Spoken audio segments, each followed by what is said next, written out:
नमस्कार दर्शक बंधु ओडिया झियो ब्लॉग को आपण मानक स्वागत। आज आसतु आपण मान सहित मु किछि शेयर करी। आपण माने जो माने गृहिणी माने अछंती जो दिन परिवार थाए से दिन तो आम निश्चिंत किछि ना किछि परिवार बनैतिबा, किंतु जो मानक घरे परिवार सरी जाय थाए से दिन बहुत टेंशन रे आमे माने थाओ। आज कोन रोसई हबो कौन कले भल लगे सबुदिन सब गोटे जिनस खाई खाई कि मन भल लगी न थाए, किंतु मु आज किछि आपण मानक शेयर करी। देखंतु बेसन और पियाज रे मु किछिटा सामग्री पकेकी ताको आज बरा छाणी मु से सब को आपण मान सहित आज शेयर करूची। आपण माने वीडियो को लास्ट पर्यंत देखंतु। वीडियोटा भल लगे निहाती गोटे लाइक करेंगे, कमेंट करेंगे, वीडियो को शेयर करेंगे, चैनल नुआ थे चैनल को सब्सक्राइब करेंगे।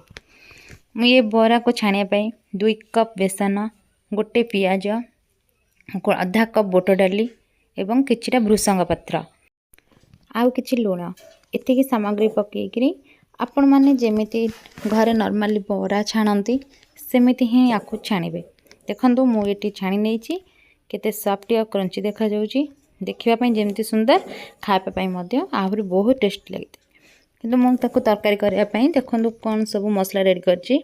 अदा, रसुण, जीरा, सुखिला लंका, दालचीनी काठ, पियाज, तेजपत्र एवं गोटे छोट टमाटो एतिकी केवल ही मसला दरकार। आपण माने जदि चाहिबे आउ किछि मसला ऐड करि परिबे, किंतु मु एतिकी ही ऐड करिछि। आपण माने यहा को थरे निश्चय ट्राई करंतु एवं केमति लागुछ मते कमेंट माध्यम रे निहाती जणैबे। मु यार गोटे पेस्ट एबे बनै कि रखुछि। तापरे मु गोटे छोट छोट छोट आलू को छोट छोट पीस करी काटी नेछि, ताहाको तेल सहित भाजिबे। देखंतु आपण माननको को साइज रे मु काटी जे आपण माने चाहिबे जदि आठ छोट छोट करी काटी परिबे, किंतु मु लंबा लंबा काटिछि। देखंतु तापर तेल रे किछि समय आको भाजिला परे आलू रो कलर देखंतु गोल्डन कलर हे आसलानी। एबे मोर आलू भाजी हे सारलानी। एमती धीरे धीरे धीरे धीरे किंतु लो फ्लेम रे आको भाजिया पड़िबो। गोल्डन कलर देखंतु हे गलानी।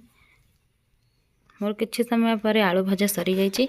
एबे मु त गोट जगह को काढी देकी अल्प किछि तेल देई ता धरे पियाज पकेबी।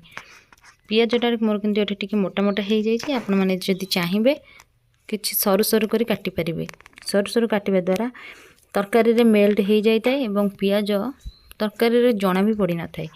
देखंतु किछि समय याको भाजिबे। याको भाजिबा द्वारा पियाज देखंतु रंग किंतु गोल्डन कलर हे आसलानी। धीरे धीरे पियाज गोल्डन कलर हे गला परे मेल्ट हे जिवो।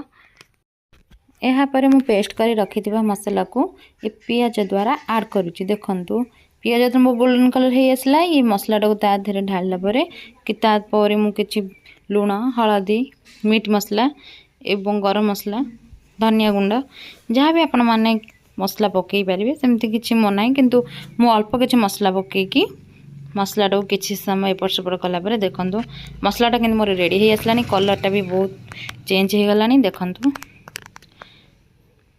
मसलाटा जेमती रेडी हे जाइछि मु ता धरे आलू को ऐड कर देछि। आलू ऐड हे सारला परे किछि समय पानी देकी ताको फुटबा पई छाडी देली। किछि समय फुटी सारला परे मु जो पियाजी को छाणी की रखितिली पियाजी बरा ता धरे आको देकी किछि समय लो फ्लेम रे आको बसाई देबे। आपण माने देखंतु केते सुंदर देखा जाउची तरकारीटा, खाइबा पई मध्ये बहुत टेस्टी हेइताय। आपण माने थरे निश्चय ट्राई करंतु। आपण माने निहाती जानि परिबे। देखंतु माछ परी स्वादिष्ट पूरा लागिबो। जो माने आमिष खाउथिबे किंतु अबारा पड़ी जाउथिबो हेले आमिष तो खाइ पर नदिबे, किंतु एहा को थरे निश्चय ट्राई करंतु। देखिबे माछ परी स्वादिष्ट पूरा लागिबो। के भी जानि भी परिबेनी कि माछ भली लागुची कि नाही, जानि भी परिबेनी। देखंतु थरे जेमती देखिया पई सुंदर देखा जाउची, खाइबा पई मध्ये बहुत टेस्टी हेइताय। आपण मानको वीडियोटा जदि भल लागिछि नियत लाइक करंतु, कमेंट करंतु, शेयर करंतु, चैनल नुआ थिले सब्सक्राइब कर दियंतु। Thank you.